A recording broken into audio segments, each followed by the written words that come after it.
ज्ञान विज्ञान। नमस्ते। आज का विषय है वेद ज्ञान और विज्ञान। वेद के संबंध में बहुत सारी धारणाएं प्रचलित हैं। उसका कारण अज्ञानता है। वेद सृष्टि के प्रथम में ईश्वर के द्वारा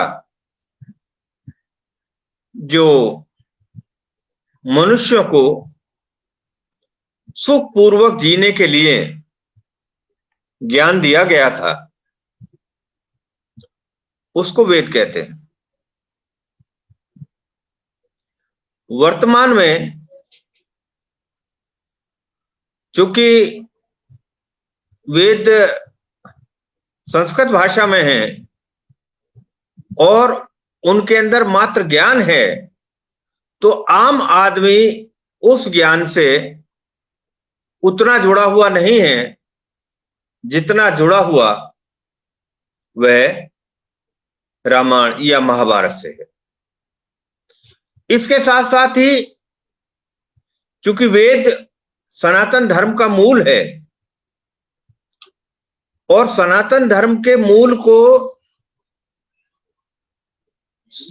नष्ट करने के लिए अंग्रेजों ने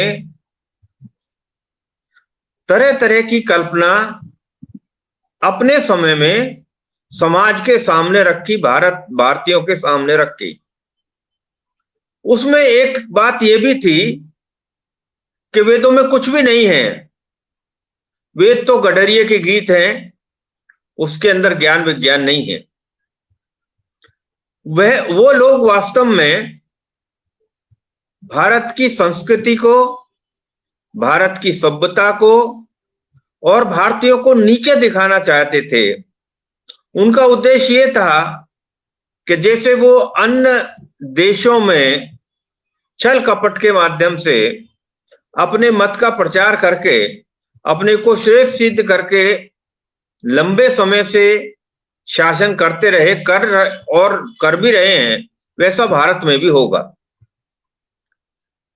और न केवल ये अंग्रेजों ने प्रयास किया, बल्कि जो वामपंथी हैं उन्होंने भी ऐसी ही बात की। बहुत से मंत्रों का रूढ़ अर्थ करके, यानी गलत अर्थ करके लोगों के सामने प्रस्तुत किया और कहा कि ये तो साहब इनके अंदर बड़ी अश्लीलता है। वर्तमान में भी एक जन सामान्य में कुछ लोग ये मानते हैं कि जो वास्तविक वेद हैं वो अभी उपलब्ध नहीं है, उनको कोई दैत्य ले गया था। महर्षि दयानंद सरस्वती ने उन सभी वेदों का बहुत प्रचार प्रसार किया, पुनः उनको आम व्यक्ति के साथ जोड़ा। वेद सदैव भारत में रहे, भारत के विद्वानों ने उसको कंठस्थ कर लिया, दक्षिण के विद्वानों ने 8 प्रकार से उसको कंठस्थ किया, जिसके कारण वो कंठस्थ भी रहा और उसके अंदर कोई भी एक मात्रा का भी मिश्रण नहीं हो पाया। हमारे कुछ मूल निवासी भाई भी ऐसी बात कहते हैं कि वेद जो है वो बुद्ध के बाद में लिखे गए हैं। उनकी अज्ञानता है, 5वीं 6वीं शताब्दी में बुद्ध हुए थे। उससे पहले जो है 5 ईसा से 3000 वर्ष पूर्व जो है महाभारत हुआ था। 8 लाख वर्ष पूर्व जो है राम का काल था और उससे पूर्व भी वेद थे। मनु के समय वेद थे, जो सृष्टि के प्रथम में मनुष्य हुए थे उनके समय में वेद थे। तो वेद तो सदैव रहे हैं। और मैं आपकी जानकारी के लिए बता दूं कि जो महात्मा बुद्ध के प्रवचन उनकी मृत्यु के बाद संकलित किए गए, जो धम्मपद और सुत्त निपात के रूप में भी हैं, उनमें वेदों की भारी प्रशंसा बुद्ध के द्वारा की गई है। और जो उनके ब्राह्मण गुरु थे, उन्होंने उनको वेद और उपनिषदों की ही शिक्षा दी थी, दर्शन शास्त्रों की शिक्षा दी थी। उसी ज्ञान को उन्होंने जीवन पर्यंत मनुष्य मात्र के हित में प्रचार किया, प्रवचन किया। महात्मा बुद्ध ने कोई भी नया मत नहीं चलाया। इस विषय पे फिर कभी चर्चा करेंगे। मेरे कहने का आशय यह है कि जो वेद का ज्ञान है, उसके संबंध में जो तरह तरह की भ्रामक मान्यताएं और धारणाएं हैं, वो उनको छोड़ के आज हम वेद व वेद ज्ञान विज्ञान के संबंध में चर्चा करेंगे। और आज की इस चर्चा में जिन महत्वपूर्ण बिंदुओं का हम आपके सामने रखने की कोशिश करेंगे, उसमें वेद ज्ञान का प्रकाश है। वेदों में वेद कितने हैं और उनके अंदर कितने मंडल और मंत्र हैं, उसकी चर्चा हम करेंगे। वेदों की नित्यता पर हम विचार करेंगे और वेद ईश्वर की वाणी है या नहीं है, इस पे विचार करेंगे, इसके प्रमाण देंगे। वेद मंत्रों के ऋषि व देवता का क्या अर्थ होता है, इसकी जानकारी आप लोगों के सामने रखेंगे। क्या वेदों में मानवों का इतिहास है या नहीं है, इसका हम प्रमाण के साथ आपको वास्तविकता बताने की कोशिश करेंगे। वेदों में आए त्रिविद्या शब्द का क्या अर्थ है? क्या तीन ही वेद हैं या त्रिविद्या से हम क्या समझ सकते हैं, उसकी हम चर्चा करेंगे। वेद के बाद जो बाद में भारतीय शास्त्र लिखे गए, बनाए गए, ब्राह्मण ग्रंथ, उपनिषद है, दर्शन शास्त्र है, आरण्यक हैं, महाभारत है, रामायण है, क्या वो सारे ग्रंथ वेद को परम प्रमाण मानते हैं, इसकी चर्चा करेंगे। और एक बहुत ही चर्चित विषय है कि वेदों के अंदर पशु हिंसा का उल्लेख है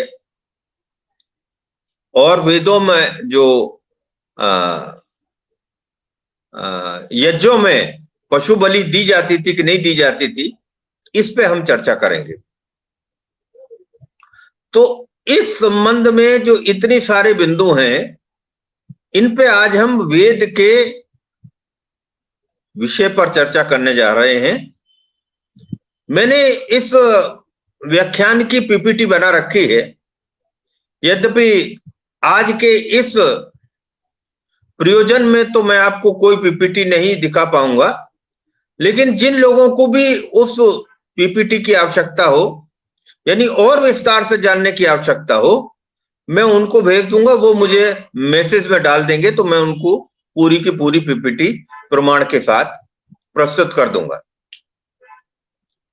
तो आइए आज हम चर्चा करते हैं वेद ज्ञान के संबंध में। मेरा नाम अखिलेश शर्मा है। मैंने पीएचडी किया है और पिछले 40 वर्षों से सत्य सनातन धर्म का अध्ययन कर रहा हूं। बड़े बड़े विद्वानों के चरणों में बैठ के कुछ कुछ सीखा है और जो प्राच्य विद्या शोध सभा है उसका मैं सदस्य हूं। तो उसी माध्यम से आज मैं आपके सामने प्रस्तुत हुआ हूं। देखिए, ये सारी जानकारी जो अभी मैं आपके सामने रखने जा रहा हूं, वो बहुत ही प्रारंभिक जानकारी है। मेरे जैसे सामान्य व्यक्ति को जितनी समझ पड़ी, वो आपके सामने हम रखने जा रहे हैं।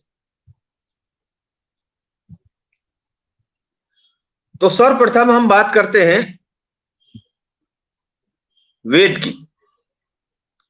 यह सर्वविदित है और विश्व के सभी लोग ये मानते हैं कि ज्ञान का कोई अगर प्राचीनतम स्रोत है तो वो भारत के 4 वेद ही है, क्योंकि भारत की संस्कृति सभ्यता ही सारे विश्व में प्राचीनतम है, उससे प्राचीनतम कुछ भी नहीं है। अब वेदों का प्रकाश किस प्रकार हुआ? जब सृष्टि बनकर तैयार हो गई, वनस्पतियां तैयार हो गई और मनुष्य की उत्पत्ति हुई, तो उन मनुष्यों की को तिनके से लेकर ब्रह्मांड तक का ज्ञान देने के लिए, उनको सुखपूर्वक जीवन जीने के लिए और अंत में मोक्ष की प्राप्ति के लिए ईश्वर ने वेद ज्ञान का 4 ऋषियों के हृदय में प्रकाश किया। ऋषि आप उनको बाद में कह लीजिएगा, आप ये मान के चलिएगा जो सृष्टि के प्रथम में मनुष्य उत्पन्न थे, उनमें जो सर्वाधिक योग्य मनुष्य थे, वो उस ज्ञान को समझ पाए या पकड़ पाए, हृदय में वो चीज जान पाए, और ये समाधि की स्थिति में उनको ये ज्ञान प्राप्त हुआ। मैं आपको ये थोड़ा सा बता दूं कि सृष्टि के प्रथम में जो मनुष्य थे वो अति उत्कृष्ट बुद्धि के थे,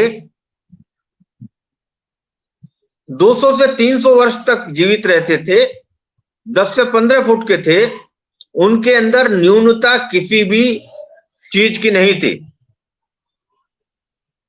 और वह हर प्रकार से पुष्ट थे।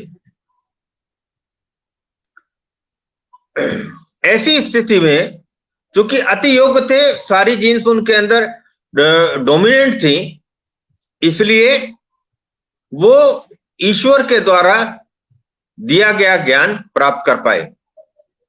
इसका प्रमाण भी मैं आपके सामने प्रस्तुत करता हूं, जो कि यजुर्वेद के 31वें अध्याय का है। उसका अर्थ है, उस सच्चिदानंद सब स्थानों में परिपूर्ण, जो सब मनुष्यों द्वारा उपास्य और सब सामर्थ्य से युक्त है, उस परब्रह्म से ऋग्वेद, यजुर्वेद, सामवेद और छंदासी यानी अथर्ववेद, ये चारों वेद उत्पन्न हुए।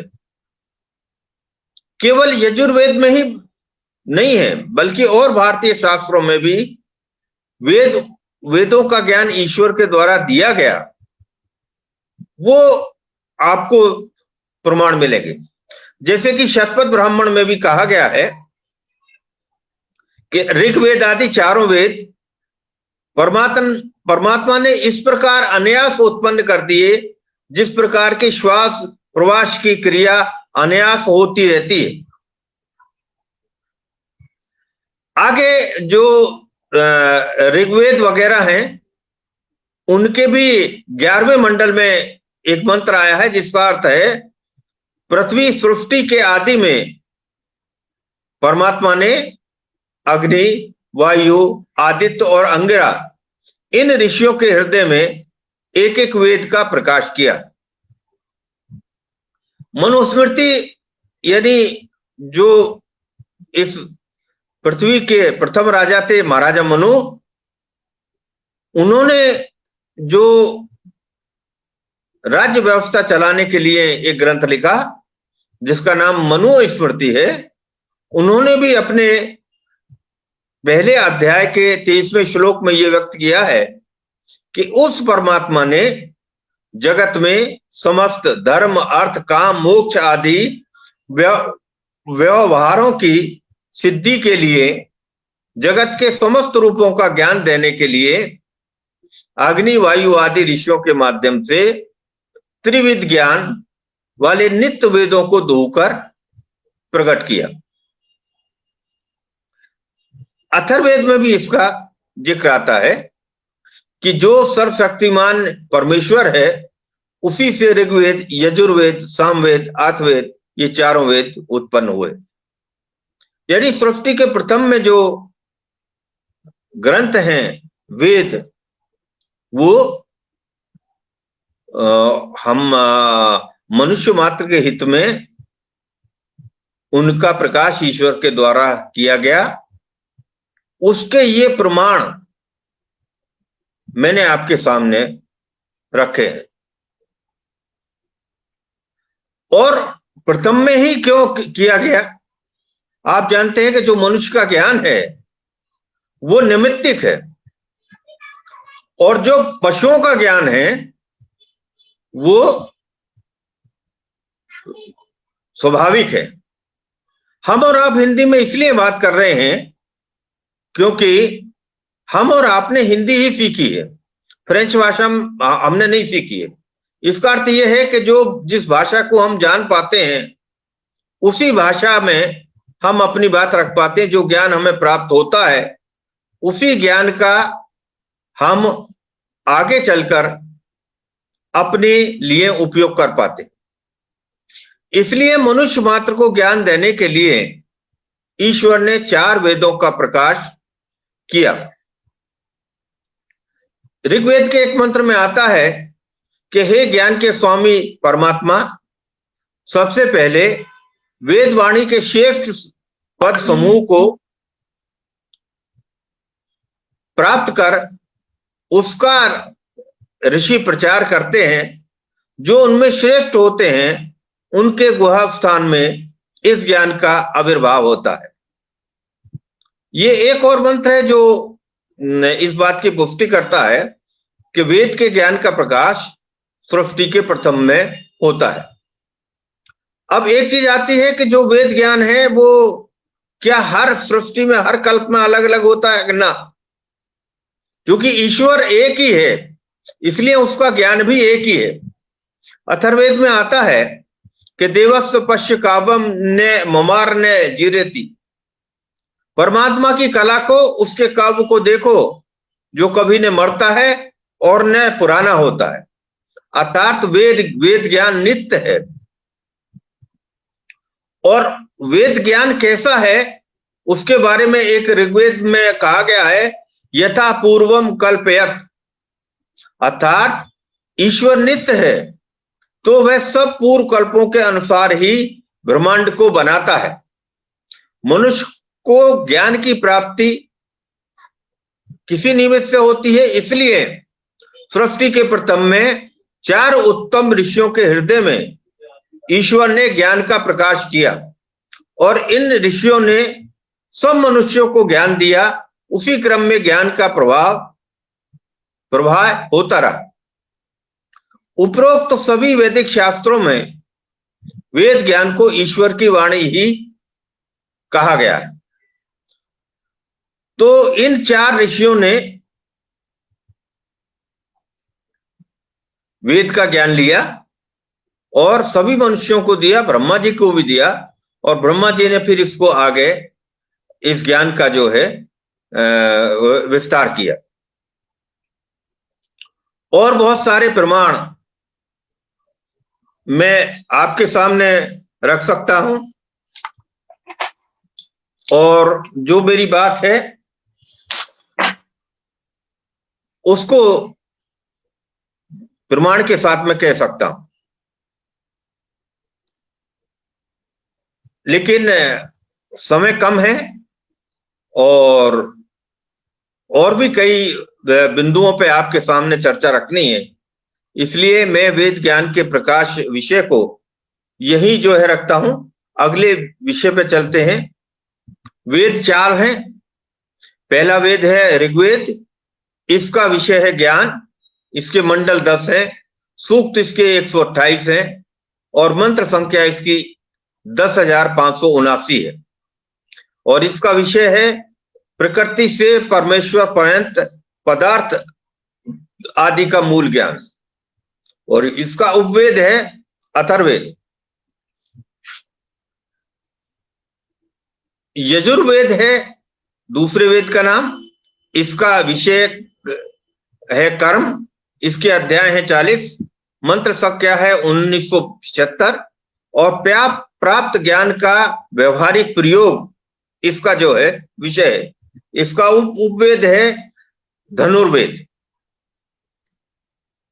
अगला वेद का नाम है सामवेद, इसका विषय है उपासना और इसके अंदर मंत्र संख्या है 1875। विषय है ज्ञानानुसार कर्म में तल्लीनता, और इसका उपवेद है गंधर्ववेद। और चौथा वेद है अथर्ववेद, उसका मुख्य विषय है विज्ञान।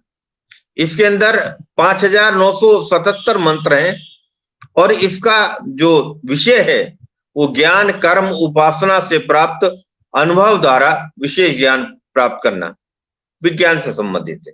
तो ये 4 वेद हैं। इन 4 वेद की जानकारी मैंने आपके सामने प्रस्तुत की। अब आइए अगले विषय के ऊपर बात करते हैं। वेद नित्य हैं। नित्य का अर्थ यह है कि इनके अंदर कभी कोई बदलाव नहीं होता। हमारा संविधान 1947 में बना है। लगभग 200 विद्वान लोगों ने उसको जो है बनाया था, पर अभी तक उसमें 200 से अधिक परिवर्तन हो चुके, मात्र 75 साल हुए। वेद ज्ञान के अंदर ऐसा नहीं है। वेद ज्ञान नित्य है, और नित्य का कारण यह है कि वो ईश्वर की वाणी है। तो चूंकि ईश्वर तो सर्वशक्तिमान है, सर्व बुद्धिमान है, उससे कोई चीज छूटी हुई नहीं है, इसलिए उसका जो ज्ञान है वो नित्य है, उसके अंदर कोई भी परिवर्तन नहीं होता है। ऋग्वेद के अंदर, ऋग्वेद के 8वें मंडल में एक मंत्र आता है, उसका भी अर्थ यही है कि ईश्वर वचन और नित्य कहा है, उसी से प्रभु की स्तुति की जाती है। जो वेदांत है उसमें भी ये बात कही गई है कि इसी युक्ति से ही वेदों का अनादित्व सिद्ध है। वेदांत में आगे भी ये बात कही गई है, और वाराणसी ऋषि ने कहा है कि वेदों का ज्ञान नित्य है। तो ये वेदों की नित्यता पे कुछ विचार किया। महाभारत में भी शांति पर्व में एक श्लोक आता है जिसका अर्थ है, सृष्टि के आदि में स्वयंभू परमात्मा से ऐसी वाणी वेद निकले जिनका न आदि है न अंत है, जो नित्य नाश विहीन और दिव्य हैं। उन्हीं से ही संसार में सब प्रवृत्तियों का प्रकाश हुआ है। विष्णु पुराण में भी इसका उल्लेख है कि हे द्विज, ये शाखाएं जो श्रुति के विकल्प हैं, प्रजापति की ओर से मिली हुई श्रुति तो नित्य है। निरुक्त में भी कहा गया है कि वेद की अनुपूर्वी नित्य है, यानी हमारे शास्त्र भी इस बात का संकेत देते हैं कि वेद नित्य है। अब मैंने अभी एक बात कही थी कि वेद ईश्वर की वाणी है। वेद ईश्वर की वाणी है, इसके क्या प्रमाण हैं? तो जो पूर्व में मैं आपको जो है प्रमाण दे चुका हूं वो तो है ही है, और भी मैं आपके सामने रखने जा रहा हूं। बृहदारण्यक एक उपनिषद है, उसके अनुसार ऋग्वेद, यजुर्वेद, सामवेद और अथर्ववेद उस महान परमेश्वर के मानव श्वास से निकले हैं। इससे सिद्ध होता है कि वेद ईश्वर की ही वाणी है। महाभारत के शांति पर्व में भी आया है कि वेद समस्त लोगों के लिए प्रमाण है, उन्हें पीछे से नहीं बनाया गया। एक तो वेद और दूसरा परब्रह्म परमेश्वर, जो शब्द ब्रह्म अर्थात वेद में निपुण है, वह परब्रह्म को प्राप्त कर सकता है। तो वेद ही ईश्वर की वाणी। अब एक बात आती है, ऋषि कौन है? तो ऋषि वो होते हैं जो सूक्ष्म से सूक्ष्म अर्थों को देखने वाला ऋषि कहलाता है। ऋषि गतो धातु से ऋषि शब्द बना है, जिसकी व्याख्या महर्षि दानंद ने की है, और उन्होंने कहा है कि जो जाए, प्राप्त करे, कुछ जाने, उसका ऋषि नाम होता है। यह मंत्रों के अर्थ का प्रकाशक ऋषि कहलाता है। यानी ऋषि वो है जो वेद के मंत्रों के अर्थ का प्रकाश कर सकता है, उसका मुख्य विषय बता सकता है। निरुक्त में भी कहा गया है कि प्राचीन काल में धर्मों का साक्षात्कार करने वाले ऋषि हुए थे। तो जो मंत्रों का साक्षात्कार कर सकते हैं उनको ऋषि कहा जाता है। इसी प्रकार शतपथ ब्राह्मण में भी कहा गया है कि जिन तपस्वी मनुष्यों को तप व परिश्रम से ध्यान करते हुए वेदार्थ का ज्ञान हुआ, वे उन मंत्रों के ऋषि कहलाए। जब आप वेद मंत्र पढ़ने जाएंगे तो उसमें ऋषियों के नाम आते हैं जो वेद मंत्र के ऊपर लिखे रहते हैं। तो उस ऋषि का अर्थ ये होता है कि इस वेद मंत्र को इस ऋषि ने जाना और इसका देवता निश्चित किया। यानी जो भी ऋषि हैं वो सबके सब वेद मंत्रों के साक्षात्कर्ता हैं, बनाने वाले नहीं हैं। और चूंकि वेद तो ईश्वर की वाणी है, तो जिस मंत्र को अच्छी प्रकार से समझ लिया जिस ऋषि ने और उसने उसका देवता निश्चित कर दिया, उस मंत्र के साथ उस ऋषि का नाम आता है। अब हम बात करेंगे देवता की। तो महर्षि यास्क लिखते हैं वृह देवता में कि प्रत्येक मंत्र में देवता का ज्ञान परम आवश्यक है, क्योंकि देवताओं को जानने वाला ही मंत्रों के अर्थों को जान सकता है। देवता उनको कहते हैं जिनके गुणों का कथन किया जाए, अर्थात जो संज्ञा जिन मंत्रों में जिस अर्थ की होती है उन मंत्रों का नाम वही देवता होता है।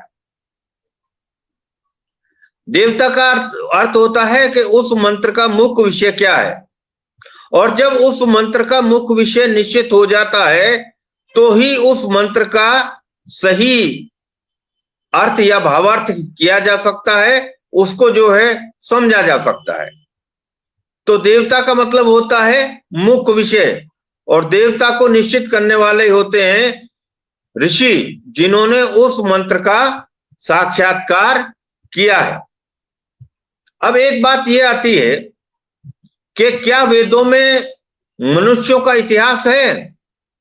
तो वास्तव में चूंकि वेद सृष्टि के प्रथम में हुए थे और वो ईश्वर की वाणी है, इसलिए उनके अंदर किसी प्रकार का भी मनुष्यों का कोई इतिहास नहीं है।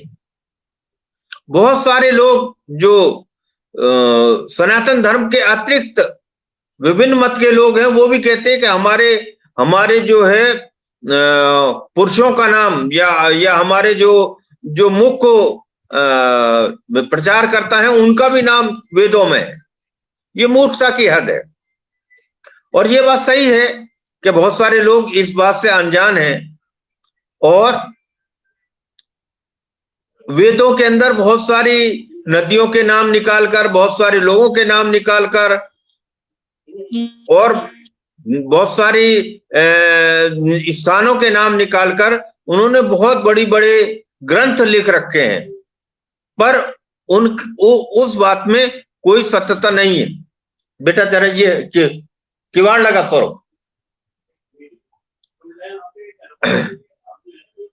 अथर्ववेद में एक मंत्र आता है, विश्वामित्र, जमदग्नि, वशिष्ठ, भारद्वाज, गौतम, वामदेव, पितरो, मूर्ता ने।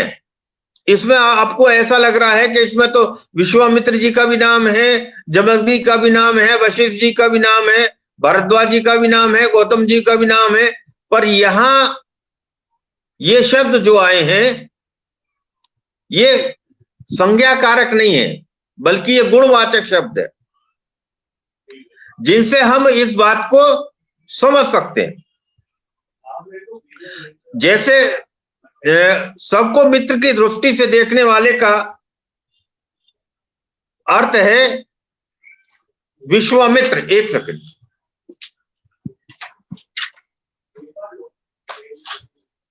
बेटा शांत रहे।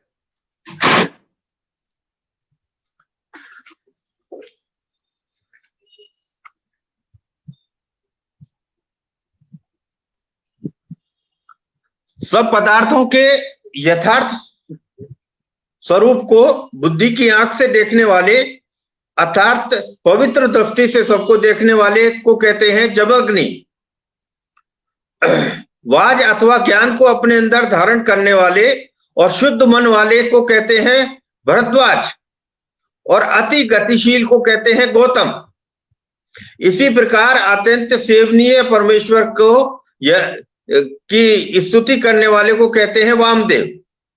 तो इस प्रकार जो गुण कारक शब्द हैं उनको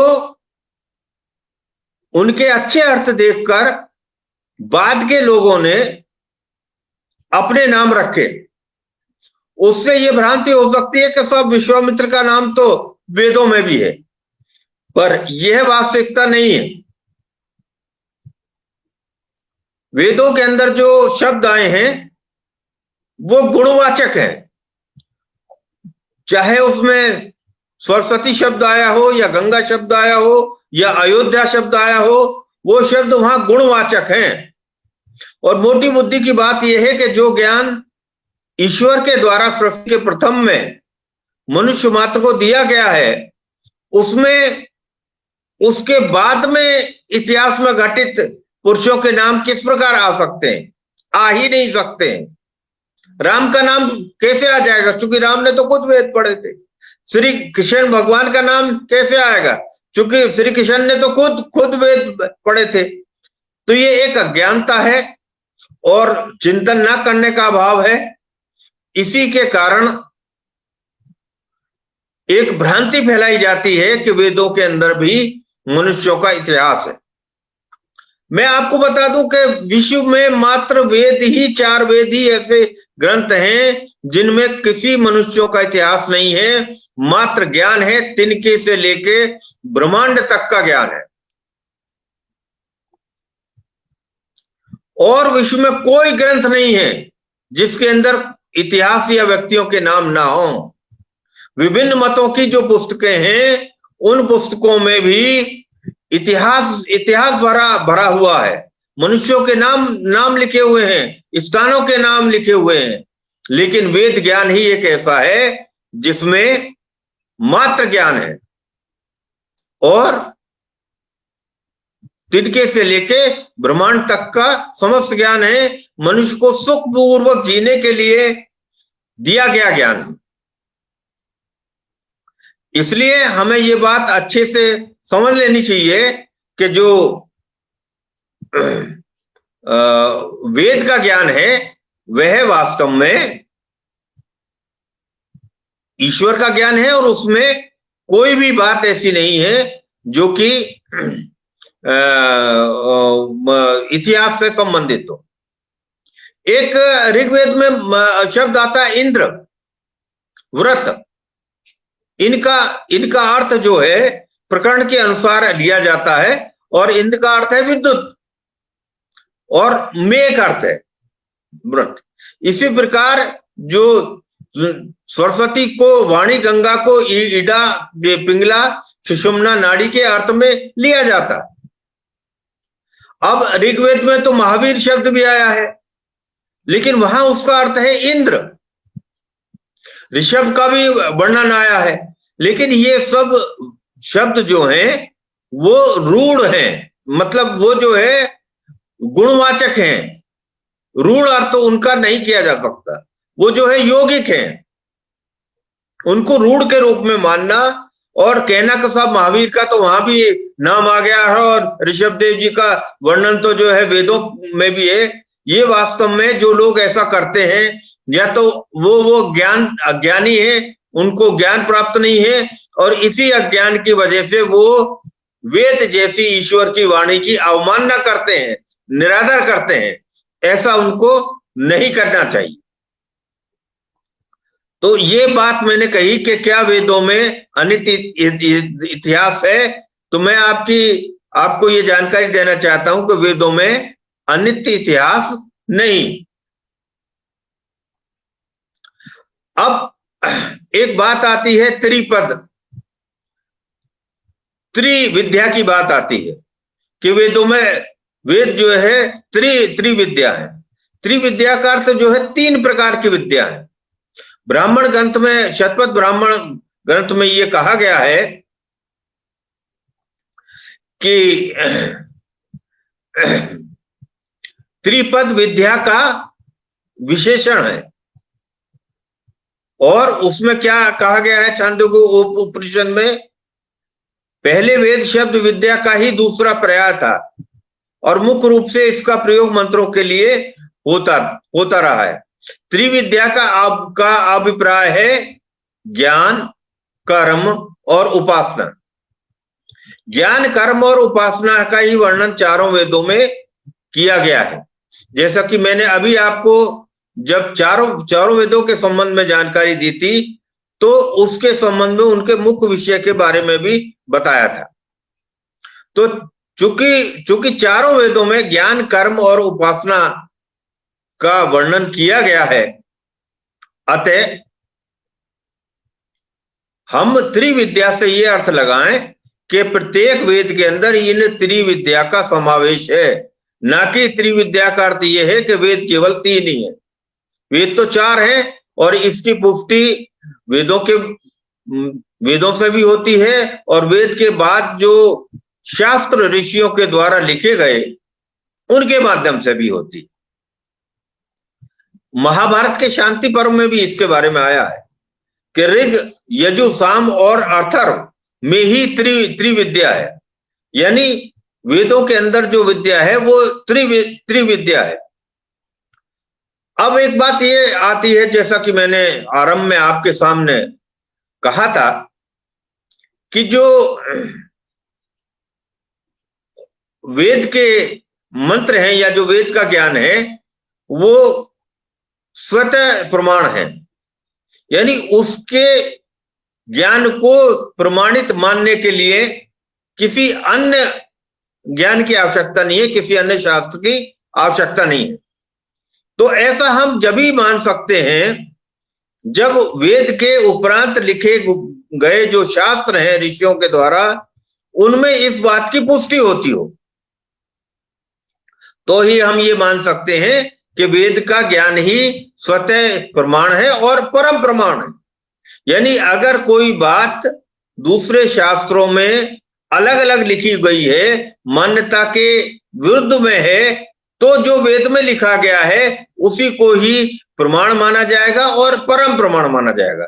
यानी जो वेदों के अंदर मान्यताएं हैं, ज्ञान विज्ञान है, वो ही शुद्ध ज्ञान विज्ञान है। उसके अनुरूप अगर बात के शास्त्र हैं तो वो सनातन धर्म के अनुकूल है, अन्यथा नहीं। तो इसकी पुष्टि जो है मनुस्मृति से होती है।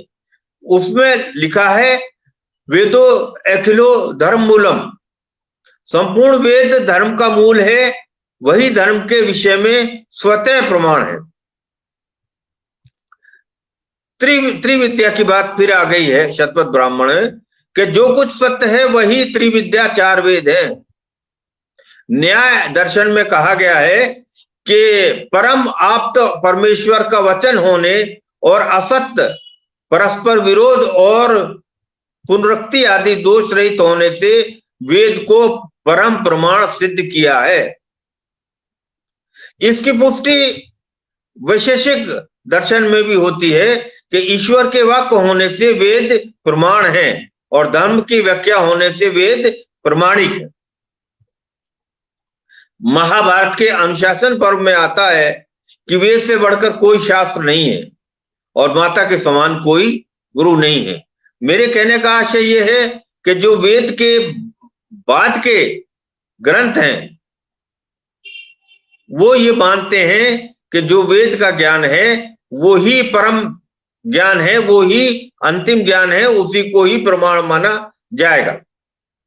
ये बात मैंने आपके सामने रखी। अब हम आगे बात करते हैं कि सब वेद के अंदर मांस खाना की इजाजत है या नहीं है, और इससे अगली बात यह है कि क्या यज्ञों में पशु हिंसा होती थी या पशु हिंसा का उल्लेख है या पशु हिंसा बताई गई है वेदों में या नहीं बताई गई। क्योंकि वेद ईश्वर की वाणी है और ईश्वर ने ही पृथ्वी के समस्त जीव बनाए हैं, तो वो ये कैसे कह सकता है कि मेरे बनाए हुए जीवों को कुछ जीव काट डालें, मार डालें और उनका उपयोग करें? सामान्य सी बुद्धि की बात। वास्तविकता ये है कि वेदों के अंदर या सनातन धर्म में पशु हिंसा का निषेध किया गया है। यज्ञों में किसी भी प्रकार की बलि देने का उल्लेख नहीं है, बल्कि हम शब्दों के गलत अर्थ समझते हैं। हम वेद ज्ञान को सही रूप में नहीं समझ पाते हैं, इसलिए कुछ लोग, या ये कहिए कि वामपंथियों के द्वारा या अंग्रेजों के द्वारा जो हमें ज्ञान दे दिया गया, कुछ अज्ञानी लोग उसी को ही रटते रहते हैं। जैसे कि अथर्ववेद में कहा गया है कि जो राक्षस पुरुष के मांस से स्वयं को तृप्त करता है, जो घोड़ों के मांस से या किसी अन्य बकरे आदि पशु को स्वयं तृप्त करता है, या जो गाय का दूध हरता है, उन सबके सिरों को तीक्ष्ण तलवार से काट दो, यानी मार दो। ऐसे लोग जो मांस खाते हैं, पशुओं का हनन करते हैं, उनको मार देना चाहिए, ऐसा जो है वेद का आदेश। तो जहां ऐसा वेद का आदेश है, तब हम ये कैसे मान सकते हैं कि सब ये वेद के अंदर जो है पशु हिंसा उचित जो है बताई गई है? आगे अथर्ववेद में तो यहां तक कहा गया है कि जो गाय को पैर से ठोकर मारता है उसको मैं मूलोच्छेद कर देता हूं, यानी जड़ से ही समाप्त कर देता हूं। यजुर्वेद में कहा गया है गाय का वध नहीं करना चाहिए, वो अखंडनीय है, तेजोमयी है। और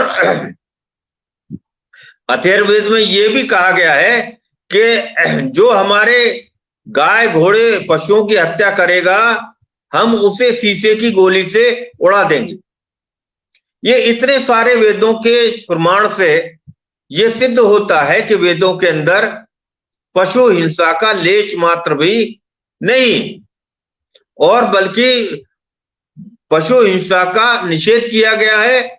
और जो पशु हिंसा करेगा उसको जो है तलवार से काटने की बात की गई है, उसको जो है शीशे की गोली से मारने की बात की गई।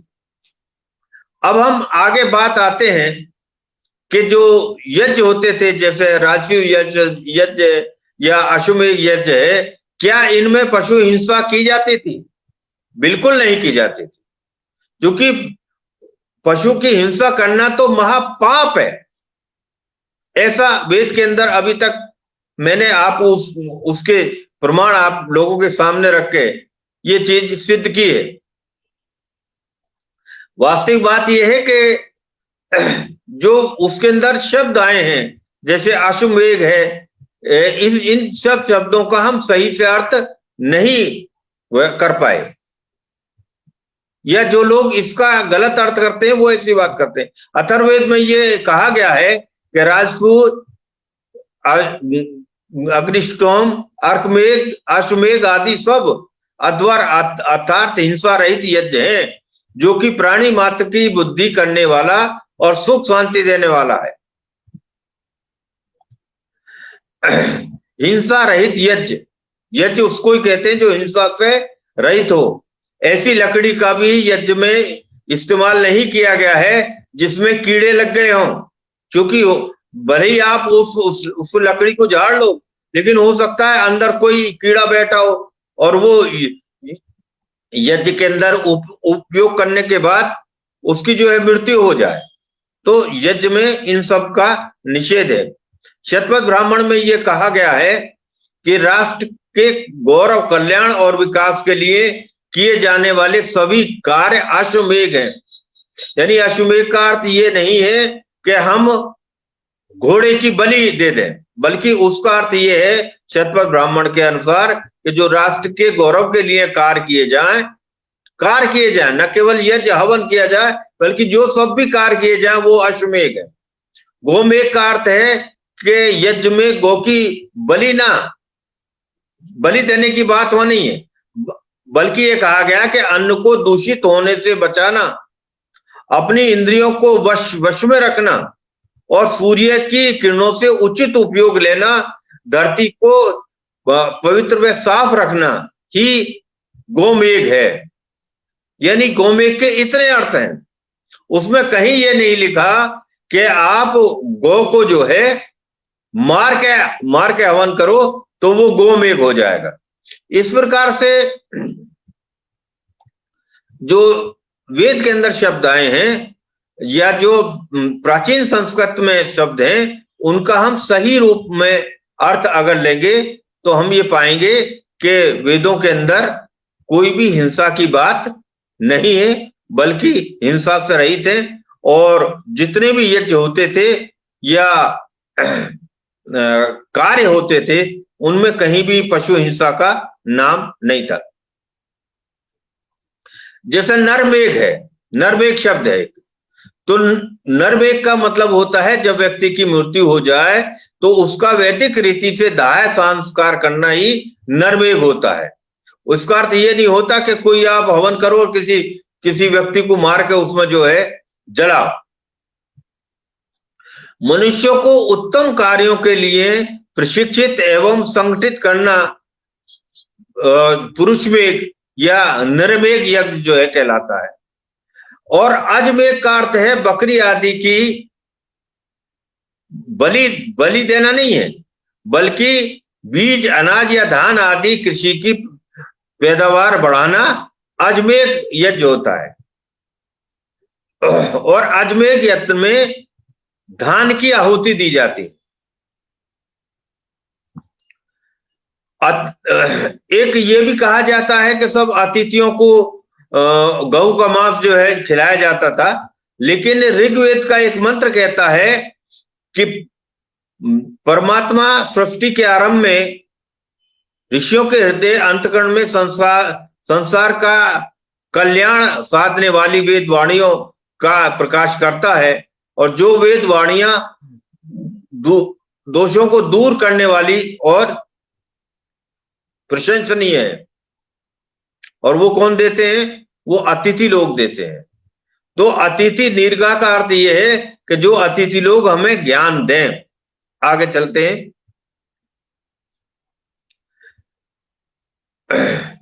एक यजुर्वेद में मंत्र आता है, उसमें कहा गया है, हे अंधकार नाशक प्रभो, मुझे सब प्राणी मित्र की दृष्टि से देखें और मैं सब प्राणियों को मित्र की प्रेम में दृष्टि से देखूं।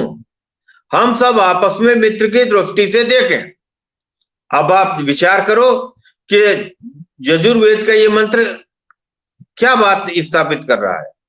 जब ईश्वर का निर्देश है मनुष्यों के लिए कि सारे मनुष्य सब प्राणियों को, न केवल मनुष्यों को बल्कि प्राणी मात्र को मित्र की दृष्टि से देखें, तो मित्र की दृष्टि से देखने का मतलब तो यही है कि हम सारे जीवों का भला चाहें और हम ऐसे कर्म करें कि जो सारे जीव भी हमें मित्र की दृष्टि से देखें, तो ही तो वो मित्र की दृष्टि से देखेंगे।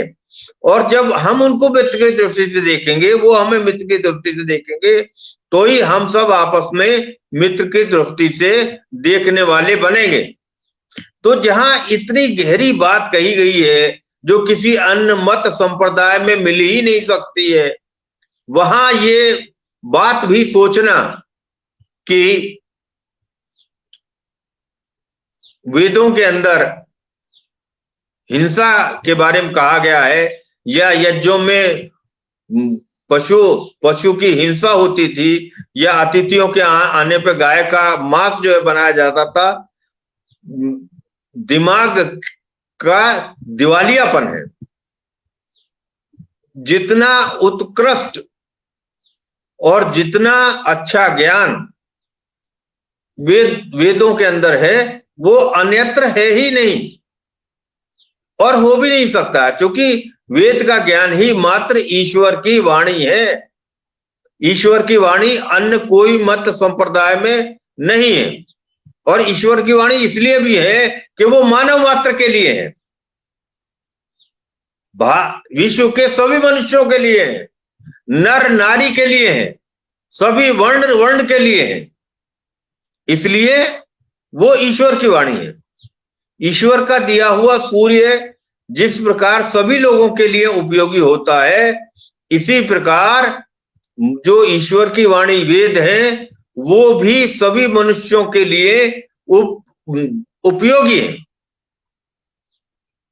इसलिए हमें वेद को जानने के लिए इसके बारे में समझने की आवश्यकता है। वर्तमान इसका जो है समय क्या है, वेद वाणी के प्रकाश का क्या समय है? वास्तविक बात तो यह है कि ये सृष्टि के प्रथम में ही, यानी अभी चल रहा है 7वां मनवंतर। जब प्रथम मनवंतर चला था और मनुष्य की उत्पत्ति हुई थी, तभी जो है मनुष्यों को सुखपूर्वक रहने के लिए ईश्वर ने 4 ऋषियों के हृदय में वेद ज्ञान का प्रकाश किया था। उसको 1 अरब 96 करोड़ से अधिक वर्ष हो चुके हैं। अगर हम इस बात को भी ना मानना चाहें तो हम ये मान लें कि जो वर्तमान चतुर्युगी चल रही है उसको भी 38 लाख वर्ष हो चुके हैं। जो इसका काल है, कलयुग का काल है, उसको भी 5125 वर्ष हो चुके हैं। तो इस प्रकार से वेद का ज्ञान सृष्टि के प्रथम में था। जो अंग्रेज आदि लोगों ने लिखा है कि वेद तो मात्र ईसा से 1000-2000 वर्ष पूर्व आए, या जो आज के तथाकथित नव बौद्ध कहते हैं कि वेद का ज्ञान तो बुद्ध के बाद आया, ये महान मूर्खता की बात है, अज्ञानता की बात है। वेद तो सृष्टि के प्रारंभ में आए थे और तभी से मनुष्य मात्र को वो ज्ञान देते हुए आ रहे। तो ये मैंने आज आपको वेद ज्ञान की चर्चा की। अब हम 2 मंत्रों का अर्थ आपके सामने रखने जा रहे हैं जो कि ईश्वर स्तुति उपासना से संबंधित है।